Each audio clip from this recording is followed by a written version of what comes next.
उपस्थित महानुभाव,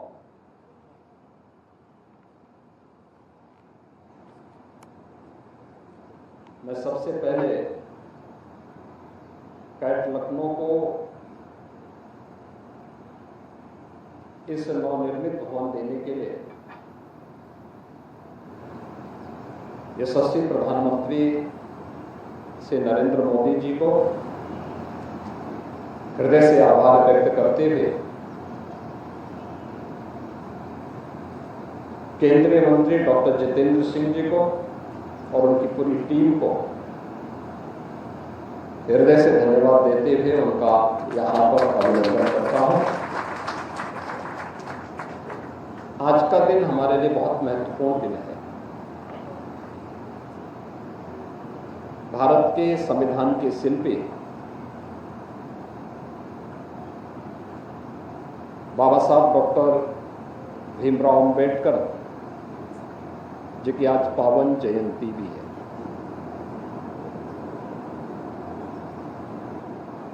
डॉक्टर भीमराव अंबेडकर जी की जयंती को हम सब दलित, वंचित और समाज के उपेक्षित वर्ग को न्याय दिलाने के महामानव के रूप में आयोजित करते हैं।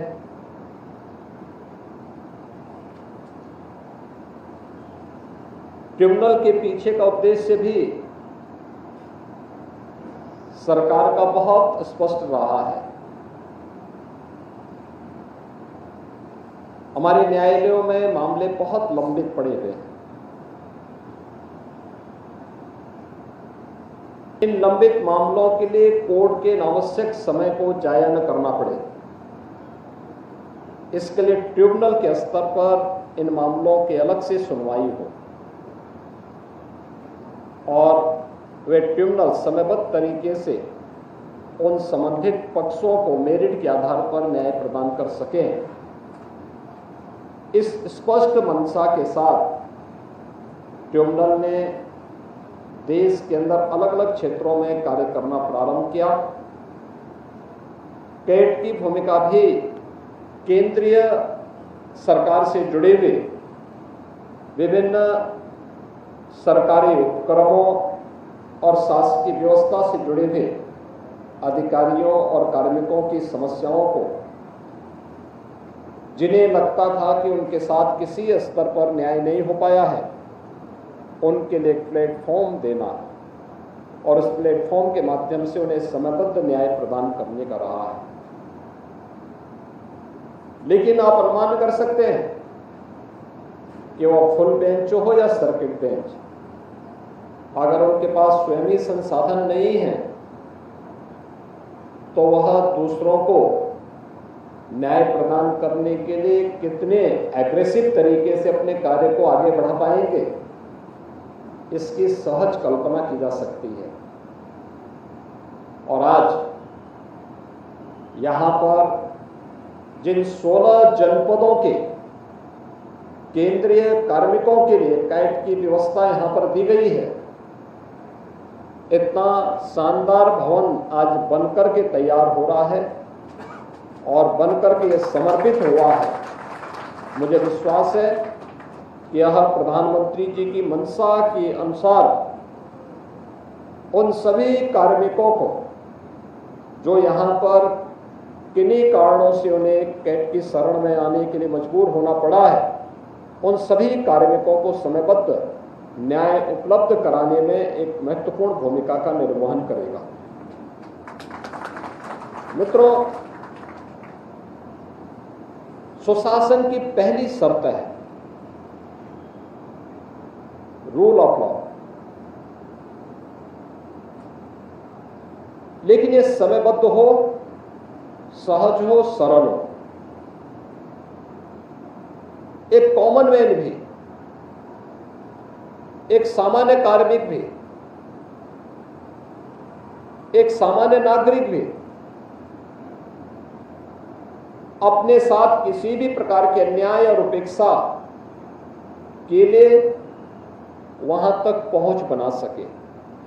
और उसकी समय पे सुनवाई होकर के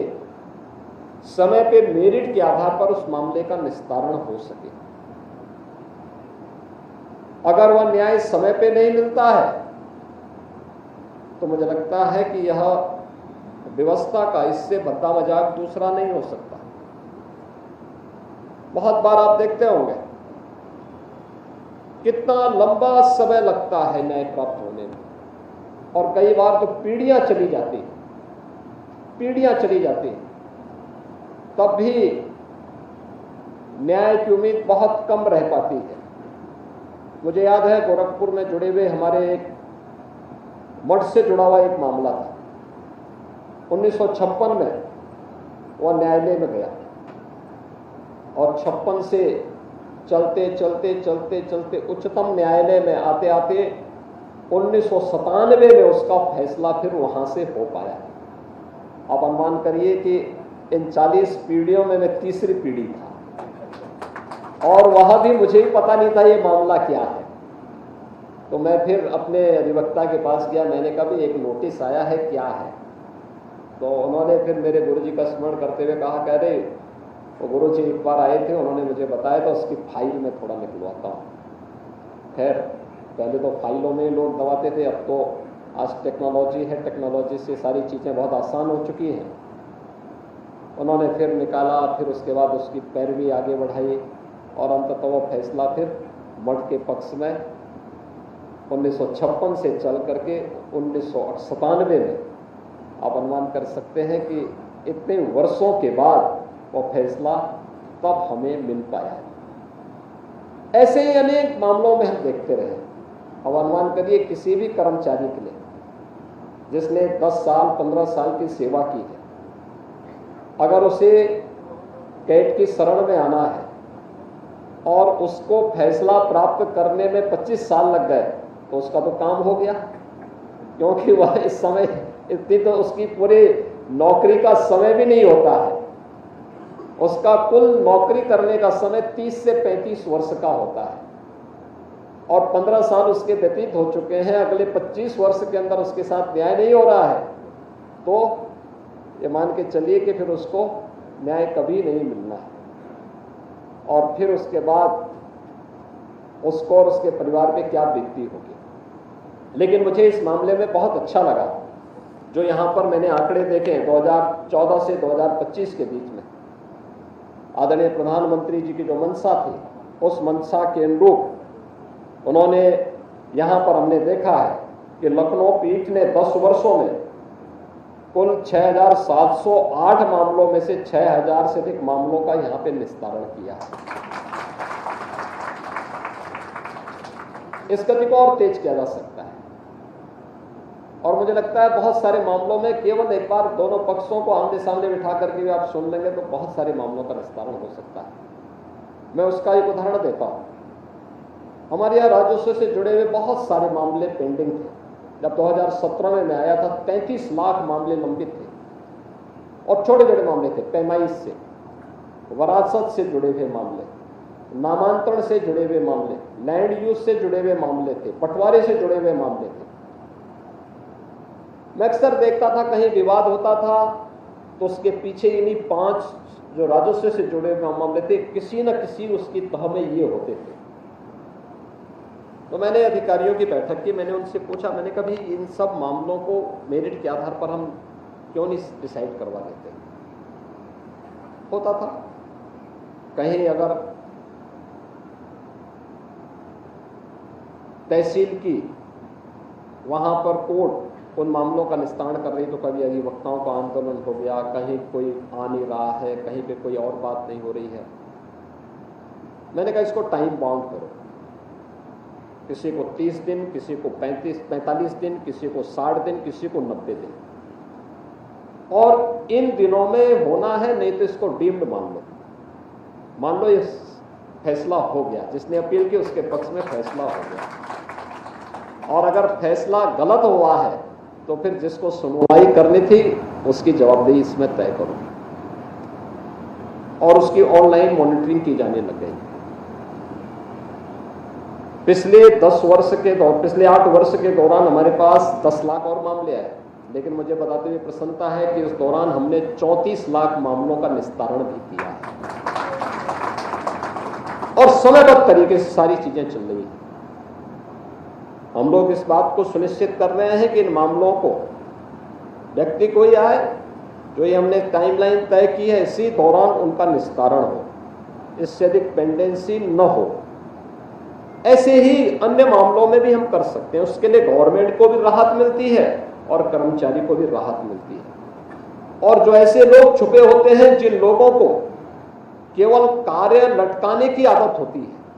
ऐसे लोगों के बोझ से भी व्यवस्था को मुक्ति मिलती है, क्योंकि उनकी जवाबदेही भी हर एक स्टेज पर फिर तय होती है। और इसके पीछे शासन की जो स्पष्ट मंशा रही है कि उसके लिए ट्रिब्यूनल गठित हो, न्यायालय के बोझ को कम करने के लिए, और ट्रिब्यूनल अलग से इन मामलों को मेरिट के आधार पर निस्तारित करने की कार्रवाई को एक समयबद्ध तरीके से आगे बढ़ा दे। तो मुझे विश्वास है कि जो 16 जनपद कैट लखनऊ के कार्य क्षेत्र में आते हैं, इन सभी से जुड़े हुए कार्मिकों को समयबद्ध तरीके से न्याय उपलब्ध होने में और शासन के अनावश्यक बोझ को भी कम करने में इससे मदद मिलेगी। मैं आज के इस अवसर पर समय निकालने के लिए केंद्रीय मंत्री डॉक्टर जितेंद्र सिंह जी का विशेष रूप से हृदय से अभिनंदन करता हूं और उनका आभार भी व्यक्त करता हूं कि वे आज यहां पर आए। दिल्ली में अपनी व्यस्तता, देश भर के कार्यों को देखना, जम्मू कश्मीर के अंदर उनके लोकसभा क्षेत्र है, लोकसभा क्षेत्र की भी समस्याओं को देखना, और माननीय मंत्री जी का जो संसदीय क्षेत्र है वह इतना विस्तृत क्षेत्र है, मुझे लगता है कि मैदानी क्षेत्र में कम से कम 5 संसदीय क्षेत्र उसमें समाहित हो जाए, इतना विस्तृत उसका क्षेत्रफल है। लेकिन वहां की समस्याओं को 5 जनपदों में फैला हुआ है, 5 जनपदों में फैल करके उन समस्याओं, जनता की समस्या को भी सुनना है, शासन देश भर की समस्याओं को भी सुनना है, और शासन से जुड़े हुए कार्यक्रमों को भी समयबद्ध तरीके से आगे बढ़ाना है, और अपने उन उत्तरदायित्वों का निर्वहन करते हुए अपने विभागीय कार्यों की व्यस्तता के बावजूद भी उन कार्यों को सुचारू रूप से कैसे आगे बढ़ाया जा सकता है, उसी दृष्टि से उन्होंने बताया कि कितनी प्रोग्रेस आई है, चाहे वह लखनऊ का हो, चाहे वह नॉर्थ ईस्ट से जुड़े हुए उनके कैट के भवनों के निर्माण और उनके लोकार्पण का कार्यक्रम हो, चाहे वह महाराष्ट्र और देश के अन्य क्षेत्रों का हो या JNK से जुड़े हुए मामले रहे हों। एक उनका अपना इंफ्रास्ट्रक्चर बना है, और किसी के पास भी, चाहे वह व्यक्ति हो, अगर उसके पास अपना घर नहीं, खाना बदोश की तरह वह कितने दिन तक भटकता रहेगा। ऐसे ही किसी व्यक्ति के पास अपने घर का जो महत्व है,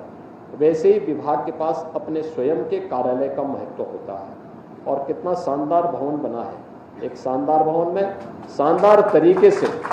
आप लोगों को यहाँ पर कार्मिकों की समस्याओं का समाधान करने में मदद मिलेगी। इस विश्वास के साथ मैं आप सबको हृदय से बधाई देता हूँ, अपनी शुभकामनाएं देता हूँ, और उत्तर प्रदेश शासन के स्तर पर जिस भी प्रकार के सहयोग की आवश्यकता होगी